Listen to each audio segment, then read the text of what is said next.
اور ہندوستان کے جتنے بھی لوگ ہیں سب پریشان ہوں گے. یہ امیر لوگ تو کسی طریقے سے پاس ہو جائیں گے رشوت دے کر کے, کیونکہ یہ امیر ہی کی وجہ سے یہ مودی جی زندہ ہے. ان کو یہ چندے دیا کرتے ہیں, اسی کے بلبوتے پہ جی رہے ہیں. اس کو تو شہریت مل جائے گی, لیکن غریب صرف مسلمان نہیں ہے بلکہ جین بھی غریب ہے, بدھ بھی غریب ہے, سکھ بھی غریب ہے, ہندو بھائی بھی غریب ہے. ان کو پریشانی اٹھانی پڑے گی, اور کب تک اٹھانی پڑے گی کوئی گارنٹی نہیں ہے. اور اس وجہ سے ہم کہہ رہے ہیں یہ CAA اور NRC ایک قانون ہے, ایک کھیل کھیلا جا رہا ہے. مودی جی کسی چیز میں پاس نہیں ہوئے, سب میں فیل ہو گئے.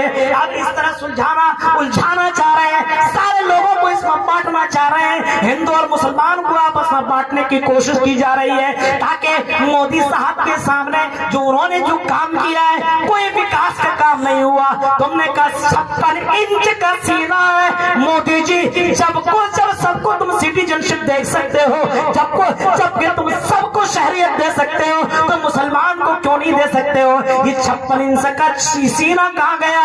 تم تو مسلمانوں کی بیویوں کے تعلق سے بات کرنے والے تھے کہ ہم طلاق کے تعلق سے قانون لائے. مسلمانوں کی بیویوں کے لیے بہت زیادہ ہمدرد ہے. کیا مودی جی تمہیں شاہین باغ کی عورتیں نظر نہیں آئی؟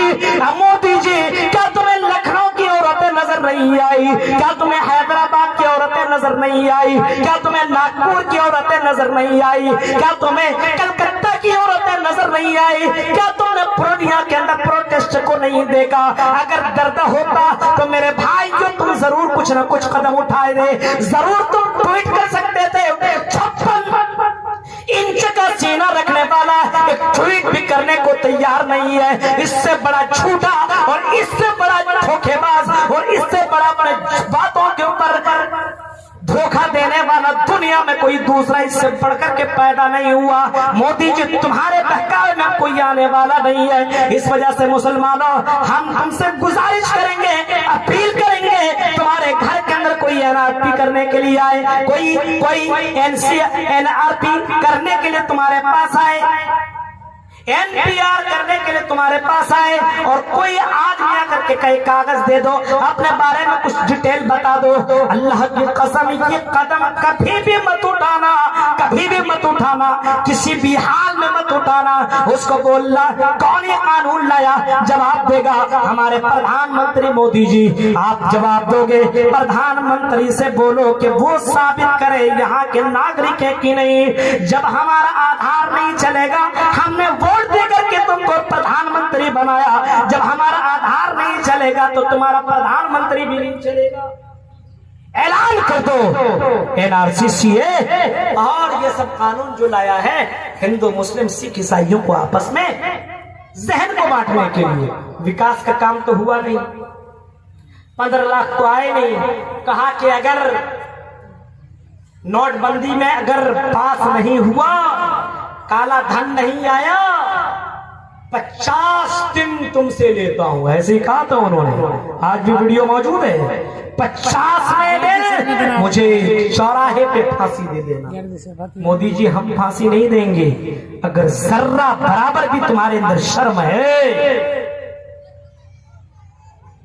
ذرہ برابر. تم 50 دن بولے نا, 50 دن چھوڑیے, کتنے مہینے گزر چکے ہیں.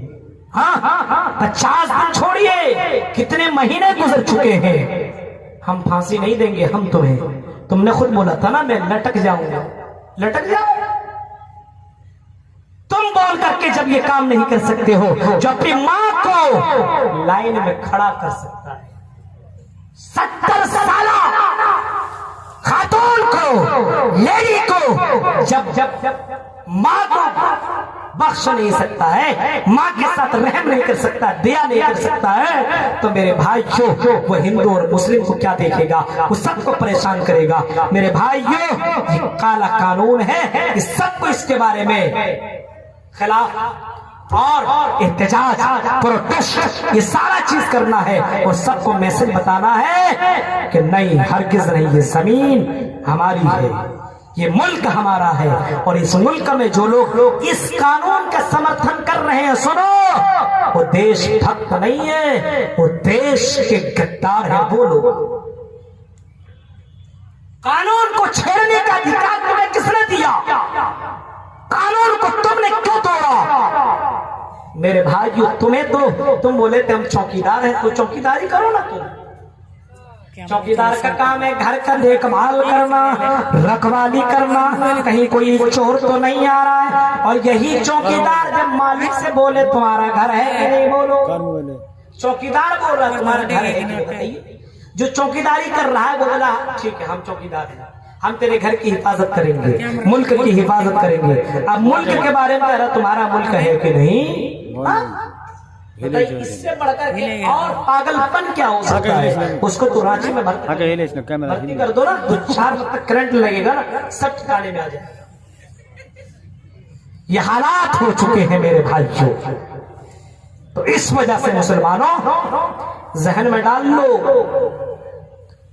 یہ تو ہمارے کرتوت کا نتیجہ ہے کہ اتنا پاگل اور اتنا ظالم بادشاہ ہندوستان کا بنا ہے، اتنا ظالم، عورتوں کے حق میں بولنے والا، ہاں عورتوں کے حق میں طلاق کا قانون لایا۔ ہم ان کے محبت میں بول رہے ہیں، ہاں ووٹ ملے گا نا، قانون لیا جائے۔ اب انہی بہنوں کو، انہی ماؤں کو باقاعدہ اتنا تڑپا رہا ہے۔ میرے بھائیوں اللہ کے یہاں تھوڑی دیر تو ہے لیکن اندھیر نہیں۔ غور سے سنو میرے ماں اور بہنوں، قرآن کی آیت کے اوپر غور کرنا۔ وعد اللہ الذین آمنوا منکم وعملوا الصالحات، اللہ کا یہ وعدہ ہے مومن سے اور نیک عمل کرنے والوں سے، ہم تمہیں بادشاہ دیں گے، جو ظلم کرتے ہیں اس کے خلاف ہم کھڑے ہو جائیں گے، ہم تمہیں بادشاہت دیں گے، ہم تمہیں عزت دیں گے، ہم تمہیں سلطنت دیں گے، ہم تمہیں رتبہ والی زندگی دیں گے، شرط یہ ہے کہ تم مومن بنو اور نیک عمل کرو۔ نیک عمل کس کو کہتے ہیں معلوم ہے؟ نیک عمل ہم اور آپ کس کو کہتے ہیں معلوم ہے؟ عمل یہ نہیں ہے کہ آپ مسجدوں کے اندر سامنے کچھ پیسہ دے دیا، نیک عمل یہ ہے، نیک عمل یہ ہے کہ آپ کے پاس کتنا پیسہ ہے، آپ کے پاس تندرستی ہے، آپ مسجد کے لیے کتنا ٹائم دے رہے ہو، آپ کے پاس کھانے پینے کا جتنا ہے۔ نیک عمل اگر دیکھنا ہے تو دیکھو صحابہ کرام کو کرتے ہوئے۔ میرے بھائیوں نیک عمل دیکھو کہ اللہ کے نبی صلی اللہ علیہ وسلم نے ایک صحابی سے کہا کہ اگر کھانے کے لیے تیرے گھر میں ہے تو میرے مہمان کو تم کھانا کھلا دو۔ نیک عمل دیکھیے، مسجد میں دینا یہ بھی نیک عمل ہے، لیکن نماز نہیں پڑھ رہے ہو، روزہ نہیں رکھ رہے ہو اور مسجد کو ڈھلائی کر دیے تو کیا سمجھیں گے؟ مودی جی مسجد بنا دیں گے جنت میں چلے جائیں گے؟ کوئی بھی آدمی کسی غریب کی شادی کر دیں گے جنت میں چلے جائیں گے؟ اس کو فن تو دنیا میں ملے گا لیکن مرنے کے بعد جنت نہیں۔ جنت میں جانے کے لیے ایمان کا ہونا ضروری ہے، تب نیک عمل تب کام آئے گا۔ تب ویدہا مت مہانے مات ورن تپسی پرسترات ینیایا، نبی اکرم کے نیک اعمال دیکھو، نبی اکرم کے نیک اعمال دیکھو۔ نبی اکرم کے گھر کے اندر چولہا نہیں جلا ہے کئی دنوں تک، نبی اکرم اپنے ہاتھ میں مال غنیمت لے کر کے آ رہے ہیں، حضرت عائشہ انتظار کر رہی ہے میرے گھر کے اندر کھانا پکے گا، میرے گھر کے اندر چولہا جلے گا، میرے گھر کے اندر بھی کھانا پکے گا، چولہا جلے گا۔ کیا دیکھتی ہے؟ اللہ کے نبی اکرم صلی اللہ علیہ وسلم خالی ہاتھ گھر کے اندر آئے، خالی ہاتھ۔ پوچھا اے میرے زرتاج، اے میرے ہسبینڈ، اے میرے شوہر، اے محمد الرسول اللہ، ہمارا حصہ کہاں گیا؟ نبی اکرم فرماتے ہیں عائشہ ہمارا حصہ، یتیم تو بچوں نے، یتیم تھے 2 بچے، ایک نے دائنا ہاتھ پکڑا تھا، دوسرے نے بایاں ہاتھ پکڑا تھا اور چیخ کر کے کہہ رہا تھا میں نے کئی دنوں سے کھانا نہیں کھایا ہے۔ عائشہ میں نے وہ پورا کا پورا مال دونوں کو لٹا دیا، دونوں کو دے دیا۔ حضرت عائشہ کہتی ہیں آپ نے بہت اچھا عمل کیا، بہت نیک عمل کیا، شاید اس عمل سے اللہ تعالیٰ راضی ہو ہو جائے, شاید اس عمل سے اللہ تعالیٰ ہم سے خوش ہو جائے اور دنیا اور آخرت کی ذلت سے اللہ تعالیٰ ہمیں نجات دے دے. میرے پیارے بھائیوں, نیک عمل اس کو بھی کہتے ہیں. نیک عمل آپ کے گھر میں پیسہ ہے, مسجد میں دینے کے لیے آپ کئی بار سوچ رہے ہیں دوں کہ نہ دوں. میرے بھائیوں بالکل نہیں, مسجدیں یہ اللہ کا گھر ہے اور مسجدوں کے تعمیر کرنے والے مومن ہوا کرتے ہیں. مومن بنو, اللہ تبارک و تعالیٰ کا وعدہ سچا تھا, اللہ کا وعدہ سچا ہے, اللہ کا وعدہ سچا رہے گا. فرمایا لَيَسْتَخْلِفَنَّهُمْ فِي الْأَرْضِ كَمَا اسْتَخْلَفَ الَّذِينَ مِن قَبْلِهِمْ. اسباب تو ہم نے آپ کو بتائے, اب علاج دیکھو. علاج ہی کرنا ہے, حکومت ملے گی, سلطنت ملے گی, شرط یہ کہ مومن بنو. مومن ایسا کہ مسجدوں کو کبھی ویران مت کرو, نماز کنٹینیو پڑھو. مومن یہ ہے کہ اللہ کی ذات کے اوپر بھروسہ کرو, اللہ کے علاوہ کوئی عزت و ذلت کا مالک نہیں ہے. پوری دنیا کے لوگ تمہیں مارنا چاہے, اللہ کی قسم مار نہیں سکتا اگر اللہ اس کی حفاظت کرنا چاہے. یہ ہونا چاہیے. وَإِن يَمْسَسْكَ اللَّهُ بِضُرٍّ فَلَا كَاشِفَ لَهُ إِلَّا هُوَ. یہ ہونا چاہیے. اسباب بتایا, ذلت کیوں ہے, اب علاج بتا رہا ہوں. مومن بنو. مومن کیسا, صرف جمعہ کی نماز مت پڑھو. مومن کیا, مولوی صاحب کے سامنے پردہ صرف مت کرو. ہاں, راستے میں جاؤ حجاب پہن کر کے جاؤ. موبائل کا غلط استعمال مت کرو.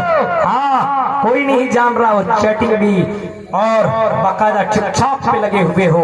مسلمانوں, اپنی زندگی کو سمجھو. دنیا کے اندر اللہ کی قسم سب سے بڑا قیمتی آدمی تم ہو.